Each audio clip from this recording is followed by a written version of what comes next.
Well, hello and welcome back to the new level. This is the Volkswagen Vento, and the one you are seeing right now is the matte black edition, and beside it, it is the ordinary one. And the only difference is the blacked out ORVMs and the door handles, which in the black edition is in black, and the ordinary one is with the chrome garnish and the body colored. Now, talking about the front look of this car, well, now the difference between the Polo and the Vento, the only one thing you can distinguish is the LED setup. In the Vento it is LED setup, but the indicator, fog lamps and the cornering function happens to be a halogen, which is at the lower. And now talking about the front look of this car, well, the lower bumper is kind of aggressive, looks nice and much more sportier, but in the black edition one it is much more sportier and more of a stealth. But still, people will buy the ordinary one. And this is the side profile of this car. Now the length is just under about 4.5 meters and the wheelbase happens to be 2.5 meter. Now the ground clearance is 163 mm, which is kind of good for the sedan. And these are the rims, finished in graphite black, some kind of. And this is the 16 inches, 195/55 16 inches, and you get disc at the front but none in the rear because that happens to be a drum. Now there is a good chrome line at the side skirts, and there is nothing much to talk about. Well, you get Volkswagen badging over there. And now talking about the tail lights, this is the tail lights, not all LED. Again, you get halogen and cost cutting over there, Vento badging over there, a subtle chrome line finish, TSI badging over there as well, because that happens to be a 1 liter 3-cylinder turbocharged petrol unit. This is the lower bumper of this car, and you get honeycomb finish on the lower. You get a towing hook over there and massive long tailpipe, which feels like an afterthought. Now, in order to open the boot, you don't have to fiddle with the symbol. And this is the boot space of this car, which is kind of good and big. And you can close it like this. Now, Volkswagen is built for its build quality, and indeed it is there. That happens to be a stop lamp. And in order to get inside this car, there is no fuzz, and it is not that much spacious as you would have expect, and you can get in very easily. And that is the proper third from a Volkswagen. So, well, yes, window areas is quite large, so no claustrophobic feeling over here. And chrome handle, or I would say brushed chrome finish. You get massive door pockets, which is over there, and twin adjustable headrests. Now this is the center armrest, but you don't get any twin cup holders, but you do get over here, which is kind of out of place or maybe afterthought. You get AC vents over here, a massive big hump in the center, so 3 people won't be comfortably, or I would say 3 people won't be able to sit. That's why they haven't given a third headrest. Very thoughtful of the Volkswagen. And this is the 12-volt charging socket. You get scooped out seat bag, magazine holders, and good amount of leg room. But if you want to feel like you have an S-Class or 7 Series on budget, then you can buy this lever, push your seats forward, so you can have large amount of leg room, knee room, and other side support is also very good, as you can see over here, for a 5'6" tall person. So yes, you get adjustable seat, height adjustable, and this is the light placement, a hook and a handle over here as well. So yes, this is the cabin. You don't get any sunroof, which in the case of the Verna, the city do offer that, but I don't expect much from the Vento. So yes, this is it. The speakers are here and good amount of headroom over here. Quite ample, not ample, but just about it. This is the only gap you have for a 5'6" tall person in the rear passenger seats, and this happens to be the front dashboard.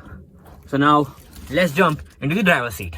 So yes, this is the front interior of the Vento. Well, as I said, the black matte edition and the ordinary one, there is not much of a difference. There is only difference in the exterior, which is the two which I talked earlier, but nothing inside the cabin. So yes, this is the glove box. Good storage space, but it also has cooling function over there, a light placement as well. That's a very good thing. AC vents. Well, this is all basic and old by the time, because there is not much of a change. Well, this is the infotainment system. Well, it has Android Auto, Apple CarPlay, everything, and the switches are kind of nice.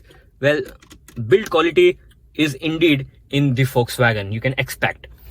The only difference you get is the new traction control. But if you have an automatic, well, you don't need to turn off the traction control, because it just doesn't wheel spin from the start if you want to launch. So yes, this is it. And well, this is the MID, which shows many information such as distance to empty, average fuel consumption, instantaneous fuel consumption, clock, and many other informations. Well, on the left you get the tachometer, and on the right you get the speedometer. You can toggle through over here by this button. So yes, the steering is also quite old now. You don't get any paddle shifters or whatever for an automatic, but still you get automatic, not automatic, but simple wipers control over there.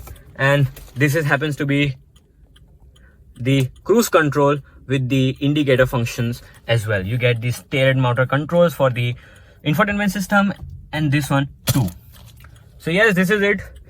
This is the transmission, center cubby spaces, a center armrest as well, and you can also keep your phone in it. So yes, also reclinable. Well, you got a 12-volt charging socket over here. So this is the amount of space you get. You get twin cup holders and a place to keep your phone, but I don't think a phone will fit over there. So yes, this is it.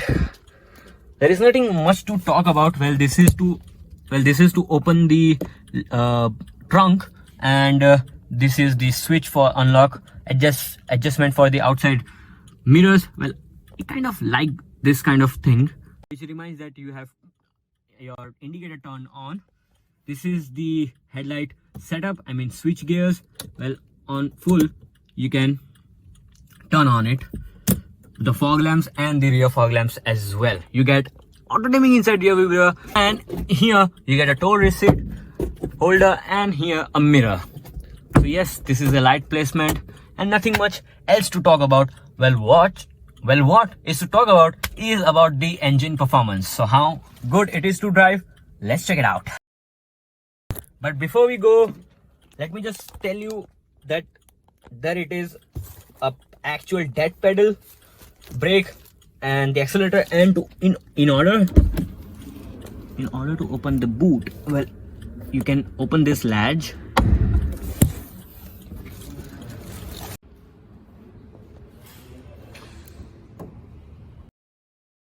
So this is the heart of the matter, 1 liter 3-cylinder turbocharged petrol unit producing 110 horsepower and 175 Nm of torque, which is also available in the Taygun, which is just over here, channeled with the 6-speed manual or the 6-speed torque converter gearbox. So a peppy engine, and let's get driving. So well, this is the key of this car. Well, you don't get any engine start stop button, so you just have to go old school.